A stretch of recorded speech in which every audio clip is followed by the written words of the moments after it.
Porque todos hemos escuchado hablar de anemia, ¿no? ¿Qué es anemia? ¿Qué es la anemia? ¿Cuál es la definición de anemia? Deficiencia de hemoglobina. Deficiencia de hemoglobina, 2 desviaciones estándar por debajo del valor normal. Esa es la definición operacional. ¿Por qué en desviaciones estándar? Porque si tú vives en la altura, por ejemplo, a 3.000, a 4.000 metros sobre el nivel del mar, los niveles de hemoglobina que se espera tú tengas son diferentes a una persona de la costa. Eso recordarán los chicos que ya pasaron Morfo 2, es diferente, porque si tú, por ejemplo, estás en un lugar de altura, la hipoxia se estimulaba la producción de qué hormona, de eritropoyetina, y por tanto las personas que viven en la altura tienen mayor concentración de hemoglobina. Entonces, un costeño con hemoglobina de 12 está normal, un niño, pero alguien que vive, por ejemplo, en el Cusco, un niño de la misma edad con hemoglobina de 12, tiene anemia leve, ¿ya? Porque hay que hacer una conversión en unas tablas que vienen en la norma técnica del Ministerio de Salud. Entonces, por eso que la definición operacional de anemia es disminución de la hemoglobina 2 desviaciones estándar por debajo del valor esperado, ¿ya? Pero en general, pues es disminución de la hemoglobina. Causas de anemia, la más frecuente en el Perú. Ferropénica. Claro, deficiencia de hierro, ¿no? Que es una vergüenza que en el Perú por ahí por si acaso en el Perú la población infantil tiene anemia, menores de 5 años tiene anemia en el 46% de la población. O sea, prácticamente la mitad de los niños menores de 5 años tienen anemia en el Perú. Es un montón, es vergonzoso. Pero esa es la anemia de tipo ferropénica, que es la más común. Pero existen muchos otros tipos de anemias, menos frecuentes, pero existen. Por ejemplo, anemia hemolítica, por anticuerpos, anemias por zumo, anemia por enfermedad crónica. Y dentro de todas esas múltiples anemias, hay una que se llama anemia perniciosa. La anemia perniciosa se debe al déficit de vitamina B12, también conocido como cianocobalamina. Entonces ahora recordarás que la célula parietal, aparte de producir HCl, producía algo llamado el factor intrínseco, ¿no? Este factor intrínseco sirve justamente para que se pueda absorber la vitamina B12. En aquellas personas que tienen alteraciones de las células parietales y no producen factor intrínseco, van a llegar a mediano y largo plazo a tener anemia de tipo pernicioso. ¿Y por qué es importante la cianocobalamina? Eso te enseñaron en biología, en bioquímica. ¿Cuál es la función de la cianocobalamina? O en genética, ahí te tienen que haber mencionado las funciones de la cianocobalamina, la B12, el ácido fólico. Estimula el sistema nervioso. ¿Qué funciones tiene la cianocobalamina?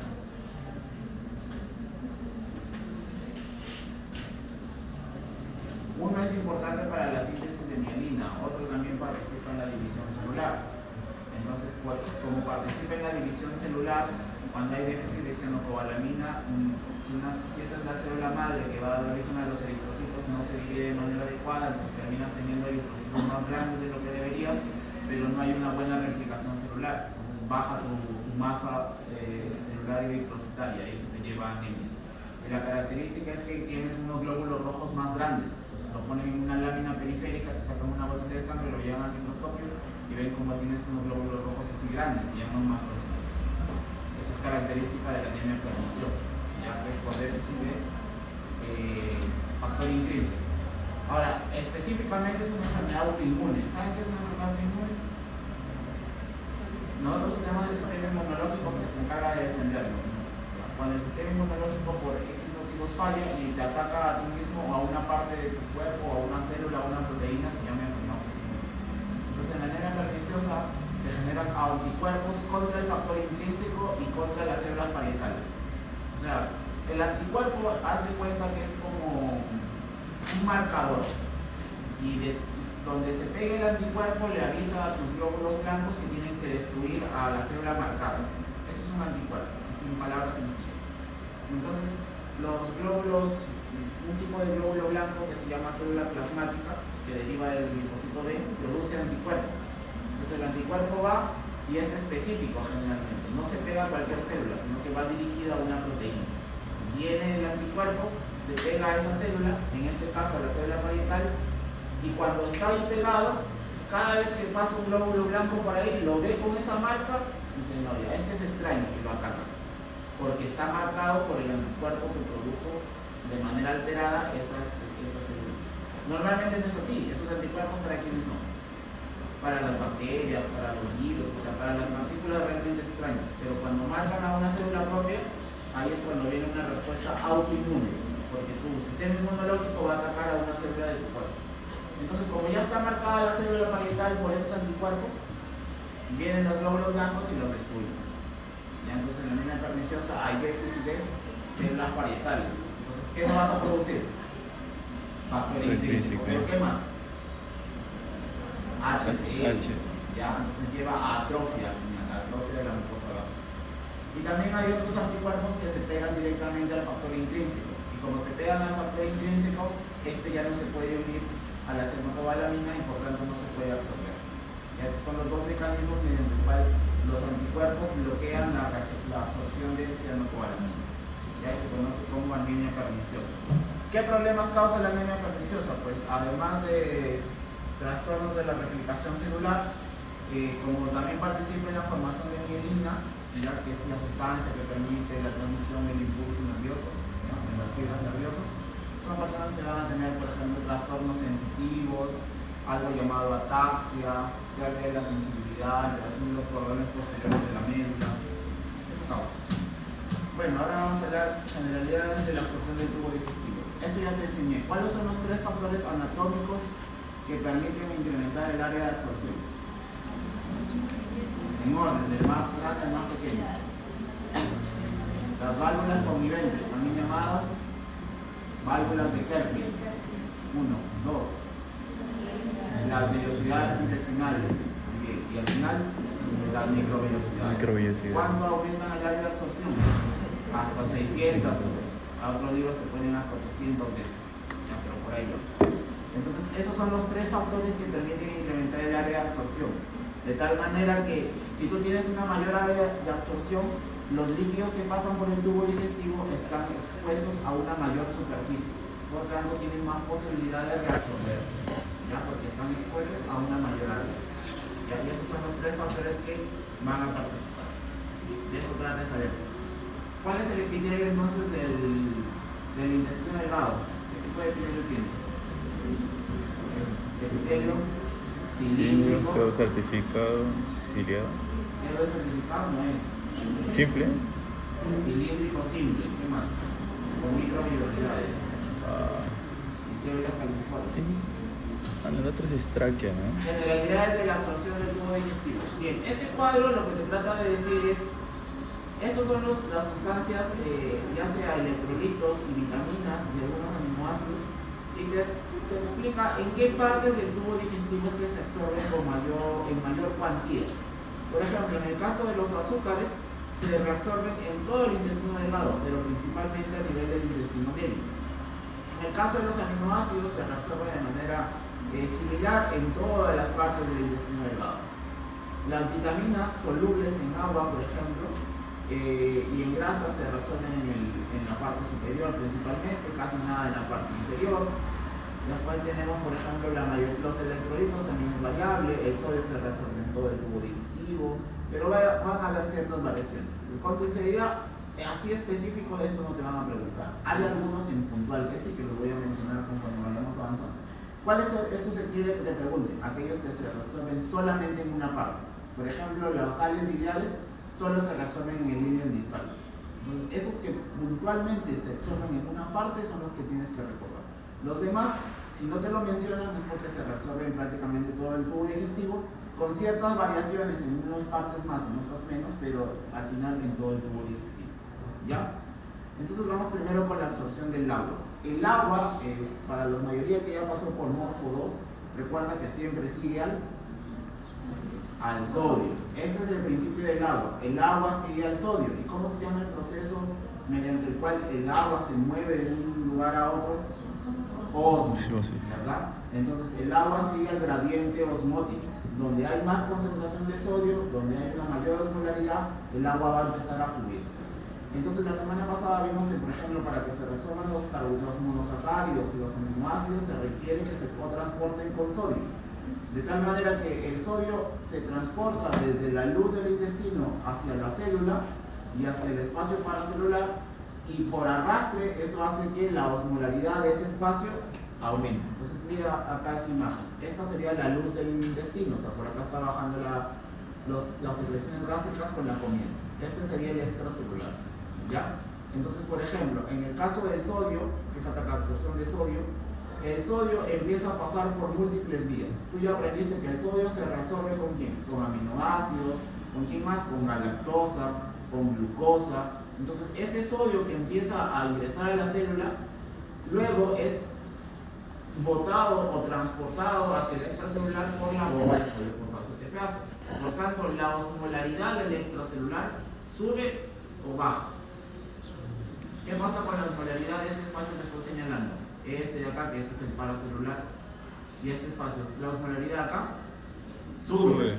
Entonces, supongamos que si la osmolaridad aquí es de 300 y en la luz del tubo digestivo es de 280, el agua ¿hacia dónde se va a mover? Se va a mover hacia donde hay más osmolaridad. ¿Por dónde pasa el agua? Por la vía paracelular y por la vía transcelular. Por la vía transcelular, por unas proteínas de más.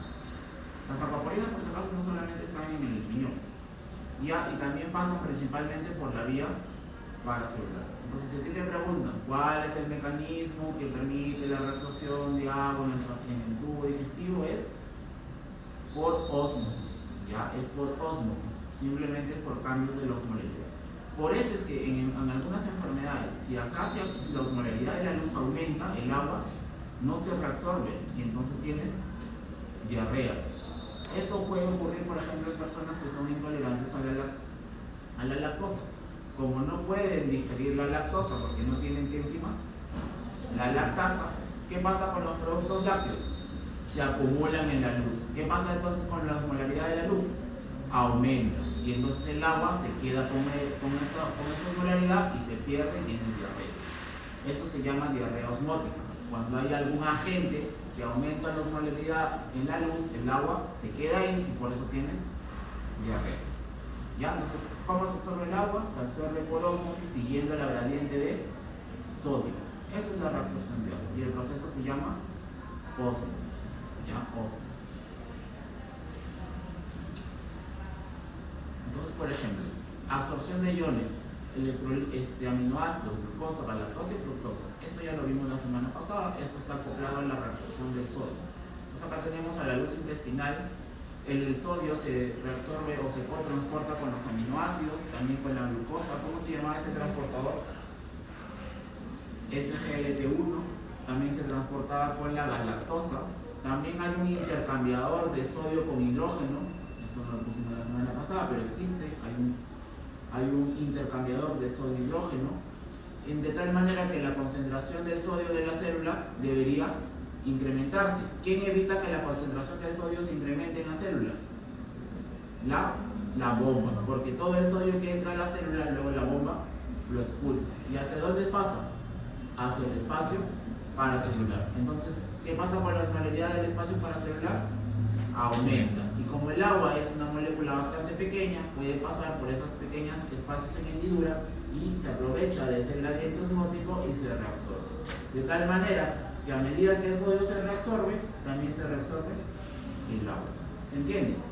¿Ya? Ese es el mecanismo mediante el cual el agua se reabsorbe hacia el espacio paracelular. Y en el espacio paracelular, ¿qué vamos a encontrar? Esto no es otra cosa que el intersticial. Por ahí van los vasos sanguíneos y el agua que ya está ahí se mete hacia los vasos sanguíneos. Y así se reabsorbe el agua. ¿Ya?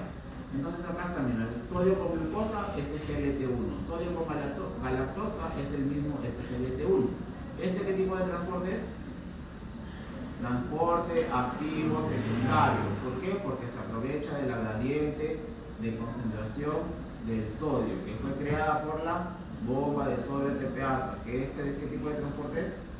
Activo primario. Entonces recuerda, todas las bombas son activo primario y todos los cotransportes y contratransportes son activos secundarios. Y este de acá, el Gluxico, ¿qué tipo de transporte es?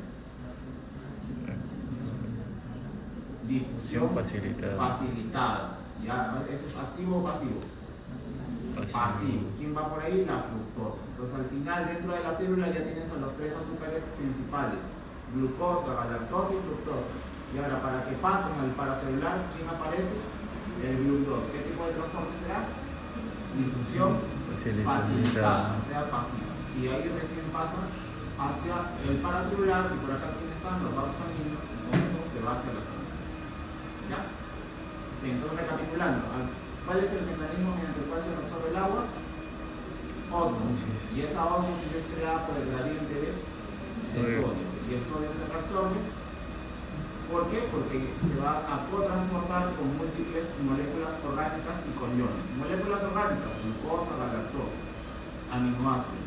Y inorgánicas, por ejemplo, el contratransporte con hidrógeno. ¿Ya?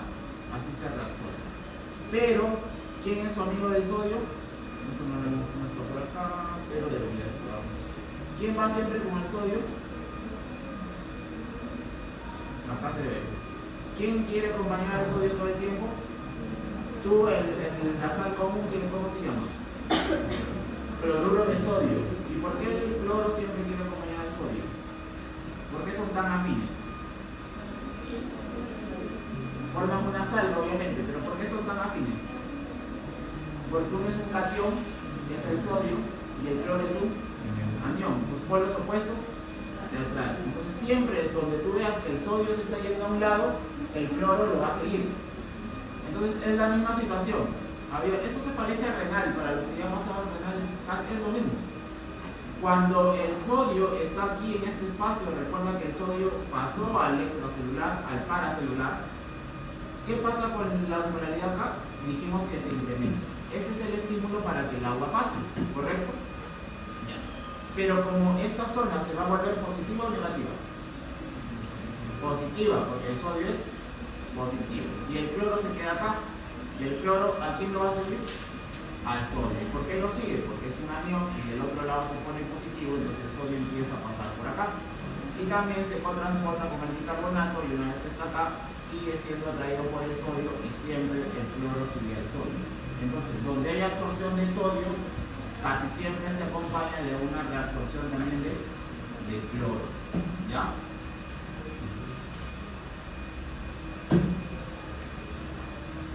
Bien, ahora pasamos a transporte de electrolitos en el intestino delgado.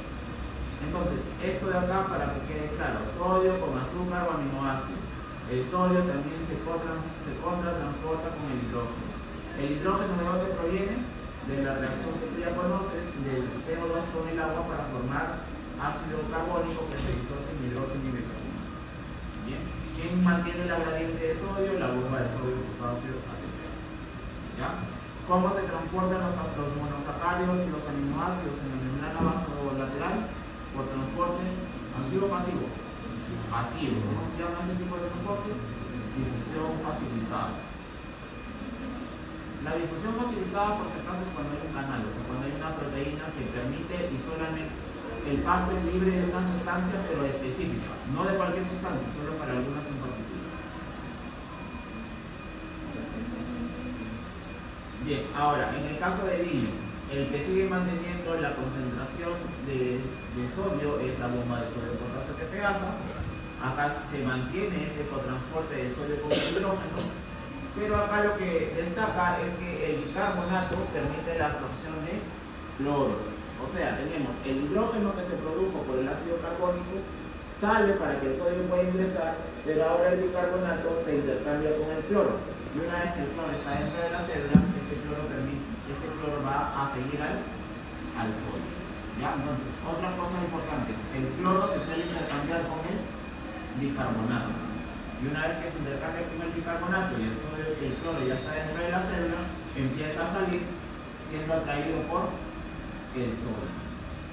¿Ya? Además, ¿por qué más sale el cloro? Porque es negativo y la membrana celular es negativa. Negativo y negativo se repelen. Entonces el cloro quiere abandonar a la célula para seguir al sodio.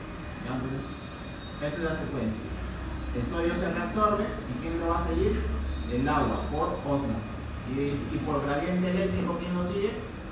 El cloro. Ya ambos pueden ser por vía transcelular o por vía paracelular. Bien. Y en el colon. En el colon hay una variante para los. Recordarán que existía algo llamado los canales ENAC, que se encontraban en los túbulos renales. Pues acá también están. Y también recordabas que los canales ENAC estaban estimulados por una hormona que se llama aldosterona. La aldosterona no solamente estimula la reabsorción de sodio en el riñón, también estimula la reabsorción de sodio en el intestino. Y lo hace a través de los mismos canales. Acá no está escrito, pero estos deben ser los canales ENAC. Entonces, cuando hay déficit cuando uno está deshidratado o hay déficit de sodio, la aldosterona sale, estimula la formación de estos canales para que el sodio pueda ingresar. Cuando hablamos de canal, ¿qué tipo de transporte es ese? Las bombas de quedaron claro que son transporte activo. Los cotransportes y los contratransportes son activos secundarios. ¿Y los canales qué son? Es difusión. Ya, acuérdate, cuando tú digas canal es transporte pasivo. Un canal es una puerta selectiva. Es una puerta abierta, pero solo para determinada sustancia. Y por los canales es transporte pasivo por difusión. ¿Ok? Entonces lo que viene acá es la aldosterona que hace, estimula a que se produzcan más bombas de sodio y potasio en TPasa. Eso hace que la concentración de sodio baje aún más en la célula. Y también la aldosterona estimula que se formen más canales ENAC para que el sodio pueda seguir pasando. Entonces, la aldosterona ¿qué hace? Crea las puertas y aparte incrementa el estímulo, porque al crear más bombas baja más el sodio y el sodio va a querer entrar. Pero para que entre necesita tener su puerta. ¿Por qué aquí ya no sirve el transporte con glucosa, galactosa, aminoácidos? ¿Por qué creen? Porque estamos en qué parte del intestino? En el colon. Entonces ya pasaron por los 6 metros de intestino delgado, entonces ya no tiene sentido que siga acoplado a los aminoácidos porque ya no llegan acá, ya se reabsorbieron en el intestino delgado. ¿Se entiende? En el colon, entonces, ¿cuál es la principal función del colon? Reabsorber agua, pero para reabsorber agua ya quedó claro que se tiene que reabsorber sodio. Entonces el colon reabsorbe sodio a través de canales. Y es canales porque ya no hay ni aminoácidos ni glucosa, porque eso ya fue antes. Entonces a través de esos canales el sodio ingresa. ¿Y quién va a seguir al sodio? Pues el agua. ¿Ya? Por eso es que el colon termina de deshidratar las heces. Entonces cuando el contenido del intestino delgado pasa hacia el ciego y luego hacia el colon es todavía líquido, pero conforme va avanzando por el colon se va reabsorbiendo el agua hasta que se solidifiquen y se formen. ¿Ok? ¿Tiene sentido entonces para ustedes? Entonces, la absorción intestinal activa de sodio. Acá le puedes agregar pues los nombres, ¿no? Pero ya lo sabes. SGLT1 para glucosa y galactosa. ¿Cómo te acuerdas? Pues tiene una G, dice G de glucosa, G de galactosa. Y acuérdate si pues que es el número 1, ¿ya? Porque también existe un número. Bien. En el caso de los aminoácidos, también está acoplado al sodio. En la membrana vasolateral, el GLUT2. Acá no está dibujado, pero el GLUT5 ¿para quién era? Para la fructosa. Otro tipo de absorción de sodio, este sí lo vas a agregar porque este no lo mencionamos la semana pasada. ¿Por qué? Porque este está acoplado al hidrógeno. El hidrógeno no es uno de los alimentos principales. Entonces, el sodio también se contratransporta con el hidrógeno. ¿Ya? Es otro mecanismo para el contratransporte de hidrógeno. Y acá aparece el NH3, que seguramente te debo haber enseñado en Fisiología 2 si es que llevaste conmigo. Es el mismo, es en el que estaba en renal. El NH3 es el intercambiador de sodio con hidrógeno que se encuentra al ¿dónde se encuentra? Te puedo preguntar, yo me acuerdo quién se llevó conmigo. ¿En qué parte del túbulo renal estaba el NH3?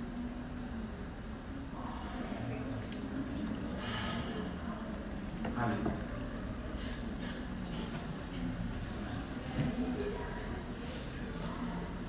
eso se iba recién hace 3 meses, ¿sabes?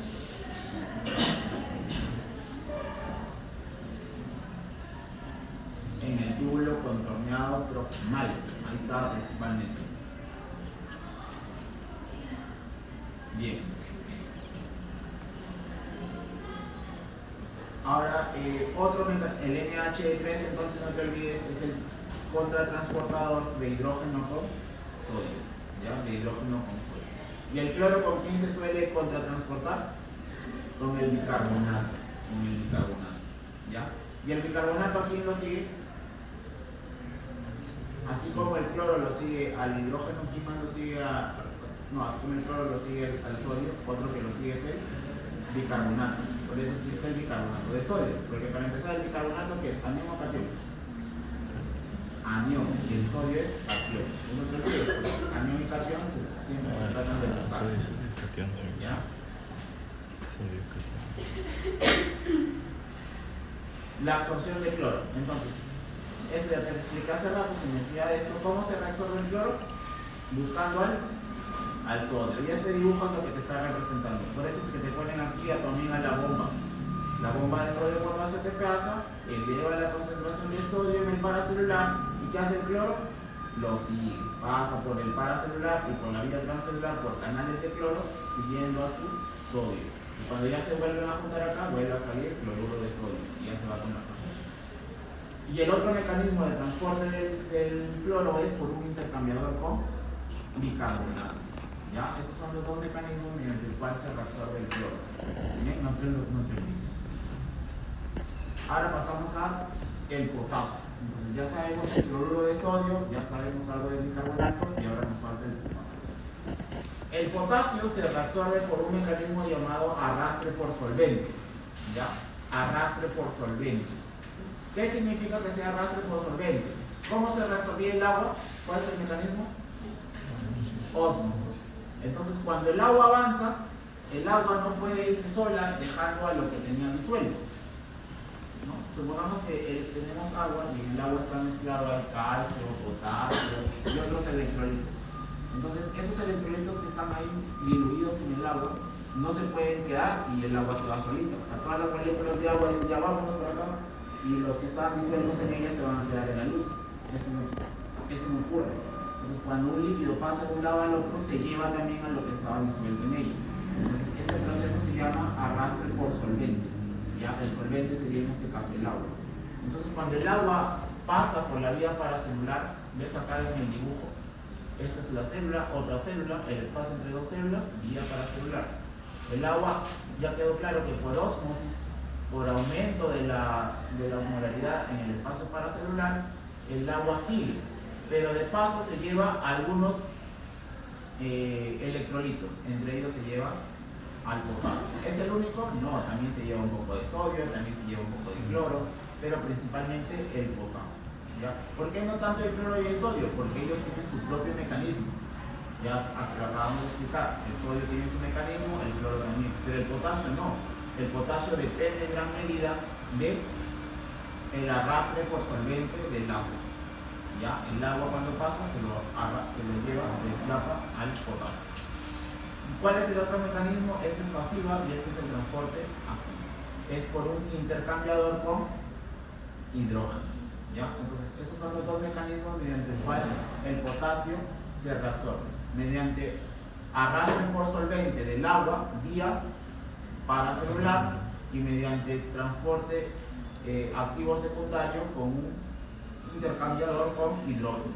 Ya eso sería el transporte activo. Esos son los dos mecanismos para la reabsorción de potasio. Bien, entonces te decía que hay algunas sustancias que se reabsorben principalmente en una zona y no en otras. Por eso son las que suelen ser preguntas. Entonces, hidratos de carbono, proteínas y lípidos se reabsorben de manera similar en todo el intestino delgado. Pero en cambio, calcio, hierro y folato se reabsorben principalmente en el duodeno y en la primera porción del diploma. ¿Ya? Calcio, hierro y folato se reabsorben sobre todo en el duodeno. ¿Significa que no se reabsorbe nada después? No, pero su reabsorción disminuye. ¿Ya? Sobre todo el hierro y el folato. Es casi exclusivo del duodeno. ¿Ya? En el caso de los ácidos biliares, es exclusivo de el ilium terminal. ¿Ya? Los ácidos biliares es casi exclusivo del ilium terminal. ¿Ya? ¿De dónde vienen los ácidos biliares? ¿O con quién vienen? Con la bilis, y la bilis llega al duodeno. Entonces luego eso se mezcla con los lípidos y se reabsorben, al final se reciclan los ácidos biliares en el líquido. Bien, y la cobalamina se reabsorbe también en el líquido. ¿Ya? Entonces, tienes que recordar estos porque son los que tienen su zona en particular. Folato y hierro, principalmente duodeno. Calcio, duodeno y primera porción del yeyuno. Ácidos biliares, principalmente ilion terminal. Y la cobalamina, ilion terminal. Entonces, si a ti te preguntasen qué pasa si un paciente entra a sala de operaciones porque tenía antecedente de apendicitis aguda complicada, que se operó por obstrucción 2 veces y se volvió a obstruir. Entraron y había una zona de necrosis del ilion terminal y le resecan 2 metros de intestino delgado terminal. ¿Ok? Y luego pasa un año, llega a tu consultorio y te dice: ¿sabe qué, doctor? Tengo dificultad para caminar, siento que tengo inestabilidad, me han sacado un examen de hemoglobina y tengo anemia. ¿Qué piensas que tiene? ¿Por qué es su anemia? Por déficit de cobalamina. ¿Por qué? Porque como ya no tiene el ilion terminal, pues ya no absorbe la vitamina B12 y la anemia por déficit de B12 no es tan rápida, porque tenemos reservas en el hígado. Puede pasar 6 meses, un año, incluso más hasta que recién se manifieste. ¿Ya? ¿Y qué otro problema tendría ese paciente? Supongamos que el mismo paciente te dice: sí, y aparte, ¿no sabe qué? Ahora tengo un dolor acá en el hipocondrio derecho, como grasas o algo, me empieza a doler acá el hipocondrio derecho, tengo cólico fuerte que me hace vomitar. ¿Qué puede ser? ¿Y por qué? ¿Tiene? ¿Qué puede tener? ¿Qué tiene una persona que tiene cólico y dolor en el hipocondrio derecho justo después de comer? ¿Qué es lo más probable? Gases. Empacho. Después, si le duele, ¿qué tenemos acá que te puede dar cólico y te duela después de comer? Es muy común, mucha gente supera eso. ¿Qué hay acá? La vesícula, entonces probablemente estén cálculos. Las personas que tienen déficit de ácidos biliares, partimos del hecho de que te he dicho que a este paciente le han quitado buena parte del ilion. Entonces, ¿qué no va a reabsorberse? Ni la cobalamina, por eso ya entendiste que va a ser anemia, ya por déficit de cobalamina. Pero aparte no va a reabsorber ácidos biliares. Entonces los ácidos biliares se van a perder con las deposiciones. Entonces su hígado va a tratar de compensar. Produce más ácidos biliares, pero llegan al intestino y otra vez no se reabsorben. Entonces vuelven a producir. Y está en ese círculo vicioso de que produce pero no se reabsorbe. Entonces, ¿quién se rompe? La circulación hepática de los ácidos biliares. Entonces, cuando la bilis pierde ácidos biliares, aumentan la proporción del colesterol. No es que tenga más colesterol, es que las proporciones cambian. Si antes había, por decir, 20% de ácidos biliares y 20 de colesterol, como los ácidos biliares ya no se reabsorben, ahora hay 5 y 20 de colesterol. Ese déficit en las proporciones hace que se empiecen a generar cálculos de colesterol, porque el colesterol precipita y se forman estas piedritas de colesterol que son amarillitas, y esas piedritas te llevan a litiasis y eso te lleva al cólico y al dolor. ¿Entiendes la diferencia?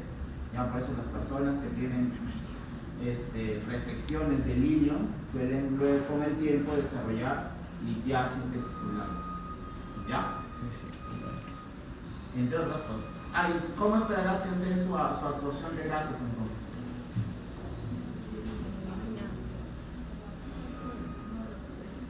¿Qué pasará con la absorción de grasas?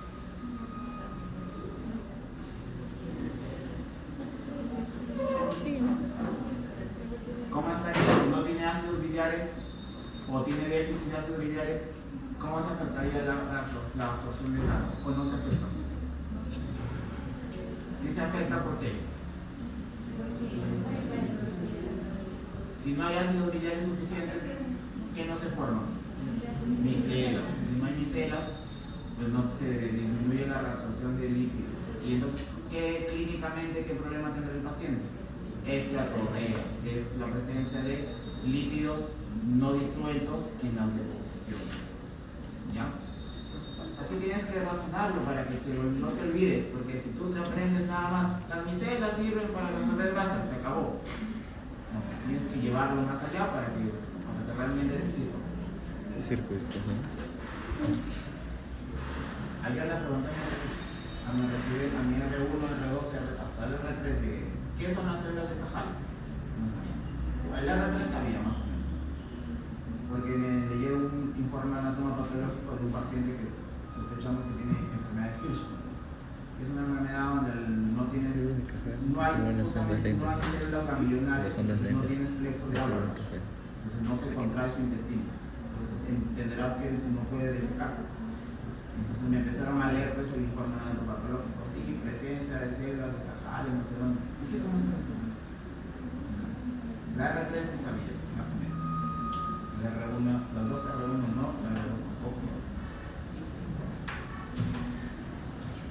Tú sabes, ¿no? Mis alumnos sí saben la mayoría.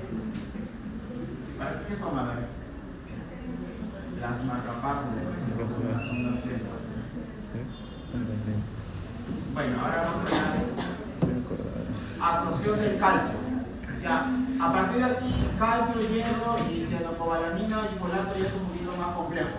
Entonces, porque son varios pasos. Entonces, sígueme la secuencia. Esto ya pasamos, ya. Vamos a empezar con el calcio. Entonces, primero, la condición para que se reabsorba calcio es que haya presencia de vitamina D. ¿Ya? Por ahí empieza. Para que haya reabsorción de calcio, tiene que haber vitamina D. Y la vitamina D forma activa es la 1.25 dihidroxicalciferol, que es producida ¿en qué parte? ¿En qué parte? ¿Dónde se produjo la forma activa de la vitamina D?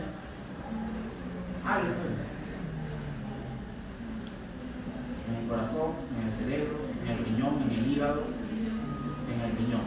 Riñón. Específicamente, ¿qué parte del riñón? ¿En el glomérulo o en la porción tubular? En la porción tubular. Específicamente, ¿qué parte de los túbulos? ¿Cuál de todos ellos? ¿El proximal, el asa de Henle, el distal o el colector? Proximal. El proximal. Ahí se produce la vitamina D de forma activa. Entonces la vitamina D ya primero tiene una activación por la exposición a los rayos ultravioleta, ¿no? Ya eso siempre has escuchado, ¿no? Que hay que exponerse al sol ciertos minutos al día para hacer la activación de la vitamina D. Eso es en la piel, es correcto, pero esa vitamina D aún no es activa. Luego viaja por el torrente sanguíneo y lo toma el hígado, y ahí sufre una primera metilación. Recién ahí pasa otra vez a la sangre, llega hasta el riñón y ahí recién sufre su segunda reacción y se convierte en la 1.25 dihidroxivitamina D o colecalciferol. Ya esa es la forma activa en el túbulo proximal, ¿ya? Y luego pasa a la sangre y hace su función. Entonces cuando llega a las células intestinales, porque recuerda que es una hormona, o sea, viaja por la sangre, cuando llega acá, mira, 1.25 hidroxivitamina D. Tiene interacción con el ARN mensajero y lo que va a estimular es la síntesis de ciertas proteínas. ¿Qué proteínas? Va a estimular la síntesis de este que ves acá, viene a ser un canal de calcio, ¿ya? Entonces, viene la vitamina D, actúa en el núcleo, hace que se produzca ARN mensajero y del ARN mensajero pasa a la síntesis de proteínas, o sea, hace traducción y luego transcripción. Y cuando ya se producen proteínas, se forman los canales de calcio. ¿Y para qué es este canal de calcio? Para que el calcio pueda ser reabsorbido. Si no hay vitamina D, no hay traducción, no hay transcripción, no hay síntesis de proteínas y no hay canal de calcio. Por tanto, se bloquea la absorción del calcio. Una vez que el calcio ya está dentro de la célula, necesita un transportador, ¿ya? Y esta vitamina D también estimula la producción de este transportador. ¿Cómo se llama? Calvindina. Entonces, la calvindina liga el calcio y lo va a transportar a través de la célula. Y cuando lo transporta a través de la célula, se lo entrega a dos contratransportadores. Existe el contratransportador de sodio y calcio, ¿ya? Que este lo debes conocer del acoplamiento, excitación, contracción del músculo cardíaco. Es un cotransportador de sodio con calcio. Y también existe un contratransportador de calcio con hidrógeno. ¿Ok? Entonces, para que haya reabsorción de vitamina D, tienes que tener para que haya la absorción de calcio tienes que tener vitamina D.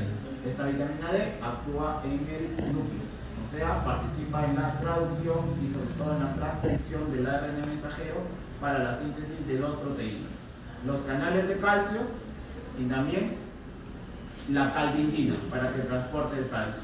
Y además estimula la expresión de estos dos contratransportadores, con sodio y con nitrógeno.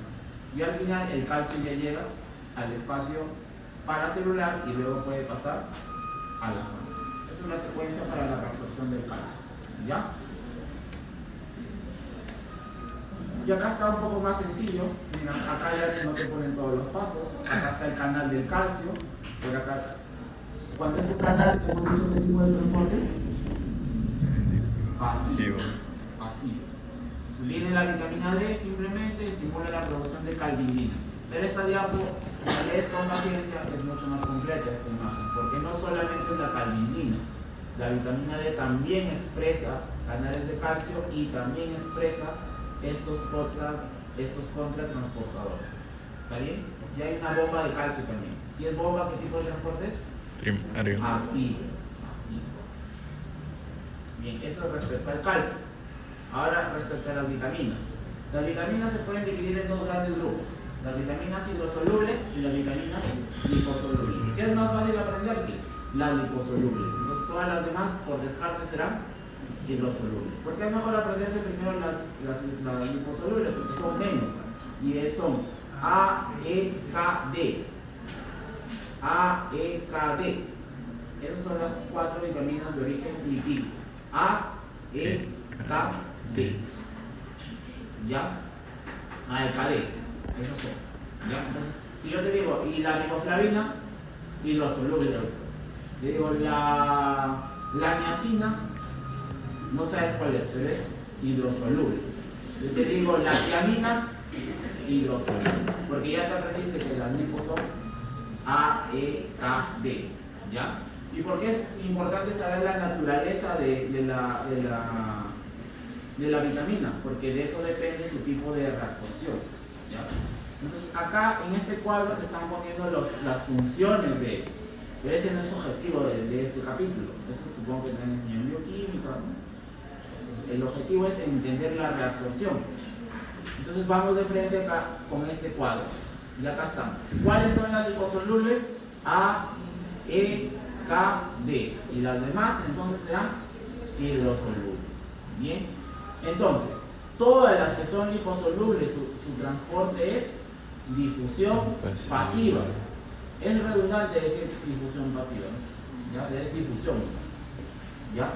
¿Por qué? Porque al ser liposolubles, el ser la membrana celular, una bicapa lipídica, lo similar permite el paso de lo similar. Por eso es que las vitaminas liposolubles no requieren otro mecanismo, porque se ponen en contacto con la bicapa lipídica de la membrana celular, pasan nada más. ¿Se entiende? Porque son lípido con lípido. ¿Ya? En cambio, todas las demás que son hidrosolubles sí requieren un mecanismo de transporte. Por ejemplo, ya hace rato aprendiste uno, la vitamina B12. Ya, la vitamina B12, habíamos dicho, o la cianocobalamina, que se reabsorbía unida al factor intrínseco. El factor intrínseco es un ligando. Un ligando es como una llave. El ligando no te permite, no es la puerta, no es lo que te va a permitir entrar, pero es la llave para que la puerta se abra. ¿Cómo así? Viene la cianocobalamina, se une con el factor intrínseco. Y cuando viaja por el intestino, llega al ilion. Y en el ilion hay células que captan al factor intrínseco. Lo jalan al factor intrínseco, pero ¿quién tenía asociado en ese momento el factor intrínseco? A la cianocobalamina. Entonces ya la arrastran y así entra la cianocobalamina. ¿Ya? Entonces, la B12 es por difusión facilitada. La única que es difusión pasiva, a pesar de ser hidrosoluble, es la piridoxina. ¿Ya? La que se usa para la resaca, la B6. La piridoxina es por difusión pasiva. ¿Está bien? Todas las demás, como ves, están asociadas al sodio. ¿Ya? Entonces, no hay necesidad de aprenderse una por una, sino aprenderlas en grupo. Todas las liposolubles son por difusión. La única que es difusión facilitada es la B12 porque va con el factor intrínseco. La única hidrosoluble que es difusión, pese a ser hidrosoluble, es la B6 cotridioxina. Y todas las demás es por ligado, transporte activo ligado al sodio, así como la glucosa, así como la galactosa, así como los aminoácidos. ¿Ya? Y ahora pasamos al folato. Tú sabes que el folato también es importante para la duplicación del ADN, por eso es que las mujeres cuando ya van a tener o desean pues tener hijos, ¿no? Se les recomienda el consumo de folato en los últimos 6 meses, ¿no? O al menos 3. Entonces el folato hay dos tipos, el folato medicinal, que te dan una pastilla, pero el que consumes del día a día es el folato de la dieta. Entonces el folato, para que pueda ser reabsorbido, tiene primero que perder a sus aminoácidos glutamina, se queda solo con uno. Entonces acá ves, mira, este sería el folato, dice GLU-M, porque tiene varias glutaminas. Entonces lo primero que va a hacer es que cuando llega en contacto con las vellosidades intestinales, acá aparecen unas enzimas que lo que van a hacer es quitar a las glutaminas. Por eso dice N, si tienen por ejemplo 5, le quitan 4 y se queda solo con 1. Recién cuando tiene una sola glutamina, ya este folato puede pasar a través de un cotransportador con el hidrógeno. Y una vez que ya está dentro de la célula, va a pasar por unas reacciones de metilación hasta que se convierta en tetrahidrofolato, que recién es el tetrahidrofolato, es la forma activa del ácido fólico. Entonces la secuencia es folato de la dieta. El folato de la dieta viene con N números de glutaminas. Las vellosidades intestinales tienen enzimas que rompen o quitan a las glutaminas y dejan solamente una. Cuando recién el folato tenga una glutamina, se va a poder cotransportar con el hidrógeno. Y cuando se cotransporta y ya está dentro de la célula, ahora sí se va a pasar por unas reacciones de metilación, así se llama. Y esas reacciones de metilación lo van a convertir en el tetrahidrofolato, que es la forma activa. ¿Y cuáles son sus funciones? Pues participan en la replicación del ADN. ¿Ya? Por acá está escrito. Acá, el tetrahidrofolato es el donante de metilos en la conversión del nucleótido UMP a TMP en la síntesis del ADN. Y para que, esa es la razón por la cual a una mujer que ya desea procrear le dan ácido fólico, porque un bebé, entre otras cosas que va a requerir, mucha replicación de ADN, ¿no? Porque sus células se van a multiplicar una tras otra para formar a todos sus órganos. Entonces, si tiene déficit de folatos, ¿qué se va a alterar? La síntesis de ADN y por tanto la replicación celular. Por eso es que una mujer con déficit de ácido fólico tiene mayor riesgo de tener malformaciones congénitas, sobre todo los defectos del tubo neural, ya como la espina bífida. Entonces cuando ya estés en esa época, tienes que empezar a tomar tu ácido fólico al menos 3 a 6 meses antes de que inicies el proceso de concepción, no antes de que te embaraces, sino antes de que ya decidas dejar de cuidarte, porque la gente no entiende. Es 3 a 6 meses antes tienes que empezar a tomar ácido fólico. Voy a calcular ya, entonces 6 meses antes de que me embarace. No, señora, no de que se embarace, sino que deje de usar su método. De ahí cuándo se embarazará, pues dependerá de usted y de su pareja. Pero si ya va a desear tener hijos, empieza a tomar ahora y en 6 meses recién se deja de cuidar para que ya sus reservas de folato estén altas. Porque ¿qué pasa si ella te malentiende? Dice, ya, entonces empiezo a tomar ahorita y me embarazo todavía a cada 6 meses. Pero si empieza a dejar de cuidar, si se embaraza la otra semana, entonces como si no hubiese tomado nada, porque todavía no tiene sus reservas.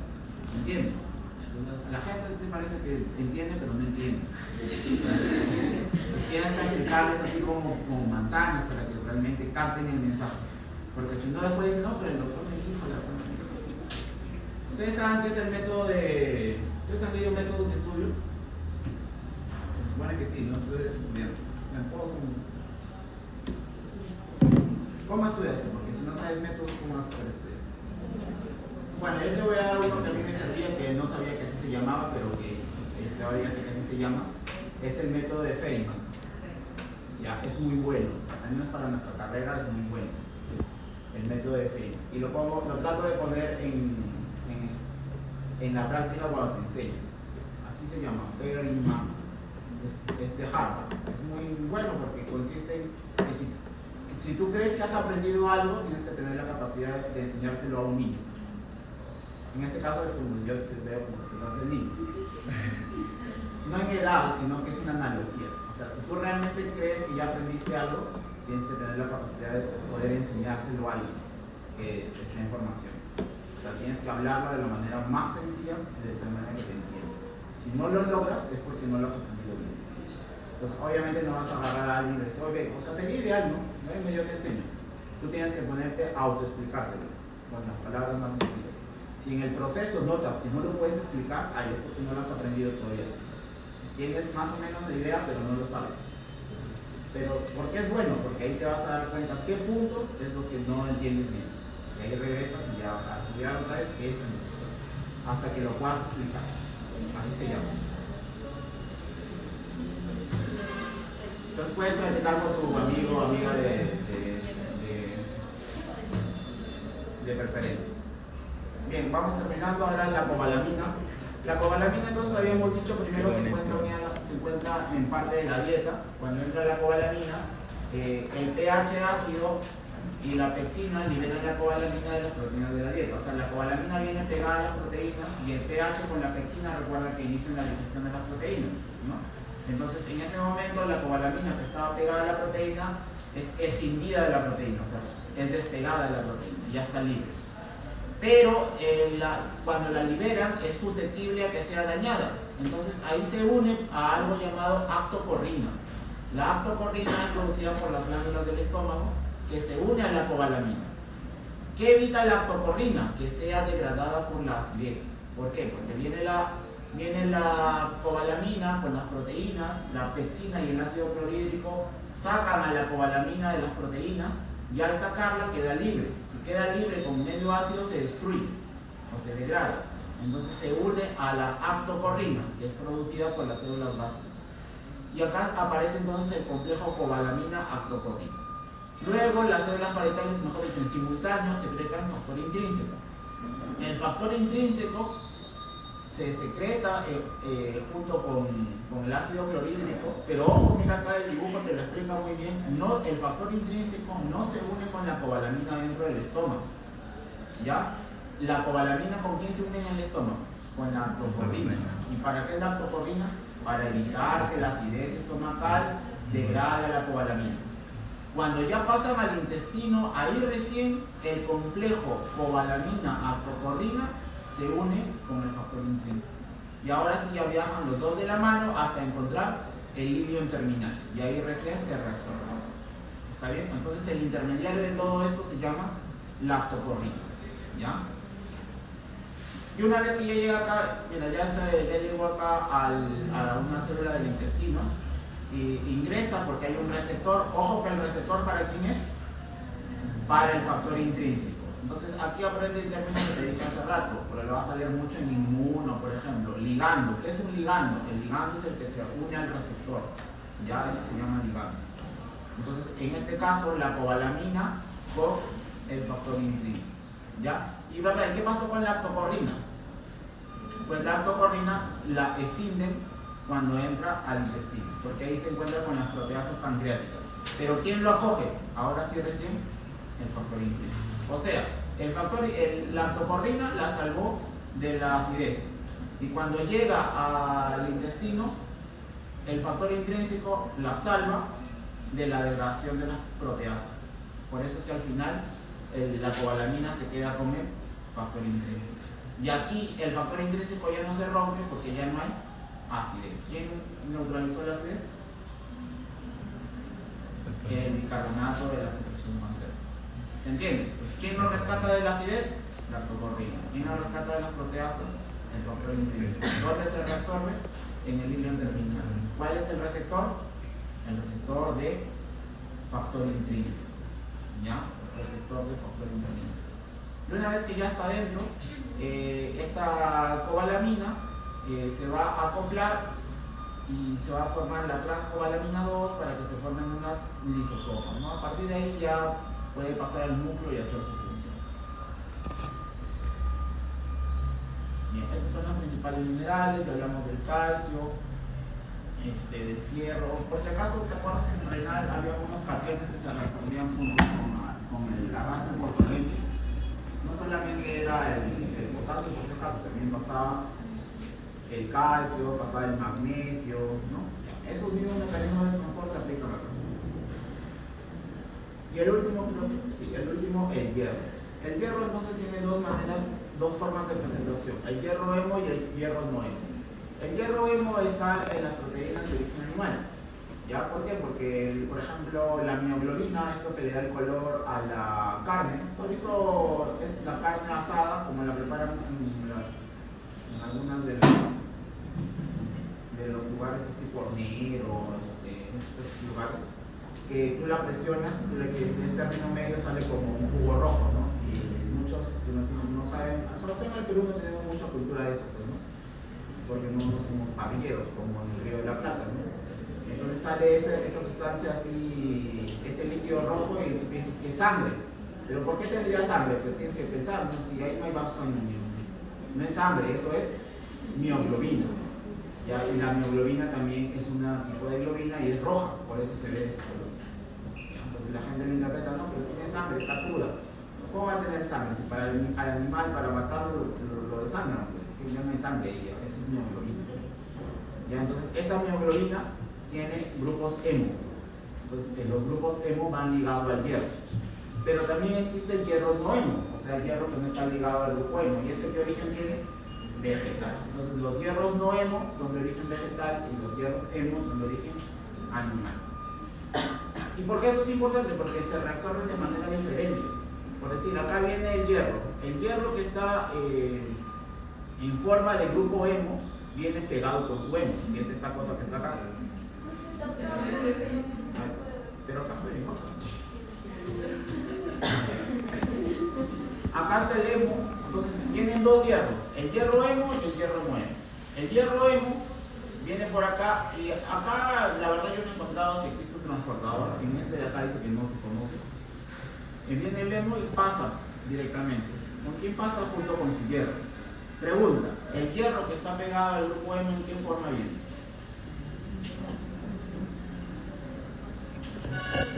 ¿Como ferroso o como ferro? ¿Cuál es el ferroso? ¿El F más 2 o el más 3? Más 3. No, más 2. El ferroso es el 2. El 2 es el más 3, ¿no? ¿Ya? Ferroso. Entonces el hemo viene y tiene a su ferroso, que está acá. Y acá aparece una enzima que se llama la hemoxigenasa. Entonces, ¿a quién va a destruir la hemoxigenasa? Al hemo. ¿Y quién se queda? El hierro. Pero lo transforma en ferro, F3. Entonces, este F3 luego va a pasar por acá y se va a unir a esta proteína que se llama la movilferrina. Como su nombre indica, ¿para qué crees que sirve? Se llama movilferrina para transportar al hierro. Entonces, lo lleva a través de la célula. Pero aquí se une el otro hierro. ¿El otro hierro de dónde viene? De los grupos no hemos. Solo que los grupos no hemos vienen con hierro férrico, o sea, F3. Ese F3 tiene que pasar a ser F2. Y recién cuando es F2 se puede absorber a través de esta proteína. Esta sí tiene nombre, se llama transportador de metales divalentes, DMT. ¿Ya? Transportador de metales divalentes. Entonces, recapitulando, el hemo viene con su ferroso, ¿ya? Ese pasa nomás, libremente. Cuando pasa, se encuentra con la hemoxigenasa y eso hace que se liberen los hierros. Por otro lado, el hierro no hemo tiene que primero convertirse en ion ferroso, o sea, de F3 a F2. ¿Quién hace eso? Pues hay unas enzimas de las vellosidades que facilitan eso. Cuando ya está como ferroso, ojo que todavía está en la luz, ese ferroso ahora sí puede pasar por un por un transportador llamado transportador de metales divalentes. Y ahí recién entra el hierro junto con el hidrógeno. Cuando ya está el hierro adentro, en forma de ion ferroso, es transportado por la movilferrina. Y la movilferrina lo lleva hasta la membrana vasolateral. En la membrana vasolateral, este hierro ahora sí puede ser transportado hacia el espacio intersticial y luego hacia la sangre. Ferroportina. ¿Quién transporta el hierro en la sangre? La transferrina. ¿Ya? La transferrina. ¿Y quién permite que el ion ferroso se transforme en férrico para ser transportado en la transferrina? La efestina. Sí, yo sé que son muchos, aquí sí ya son muchos nombres estructurados, pero la secuencia es así como acabo de decir. Entonces, recapitulando, ¿cuántos tipos de, en qué forma viene el hierro? Ya, la primera pregunta es, para que pase hacia la célula, ¿en qué forma tiene que estar? Ferroso. O como hemo o como ferroso. Esa es la primera condición. ¿Quién hace que el hierro no hemo, o sea el férrico, se haga ferroso? Las enzimas que están ahí en las velocidades. Y recién ahí pasa por el canal DMT, transportador de metales. Una vez que está dentro, si es ferrina, Ferroso. lo va a llevar la movilferrina. Movilferrina. Lo lleva hasta la membrana vasolateral. Y cuando está en la membrana vasolateral, ahora este fierro Ferroportina. es transportado hacia el espacio intersticial. Pero para que sea transportado tiene que volver a convertirse en férrico. ¿Y quién hace eso? La efestina. La efestina. Y una vez que ya está en la sangre, lo toma la transferrina. Y ahí recién viaja. Y cuando llega a las células, cuando llega a las células, ¿cómo se almacena? En forma de ferritina. ¿Ya? Entonces, ¿quién lo transporta? La transferrina. Por eso se llama transferrina, porque es la que transporta. ¿Y quién lo almacena? La ferritina. Por eso es que si una persona tiene anemia, por ejemplo, y tú le das sulfato ferroso o estos medicamentos que se usan para eso, ¿en cuántos días ya esperas que la hemoglobina empiece a subir? Pregunta el examen no sé, fue un examen que dio. ¿En cuántos días ya tú le das tratamiento y a los cuántos días la hemoglobina empieza a subir?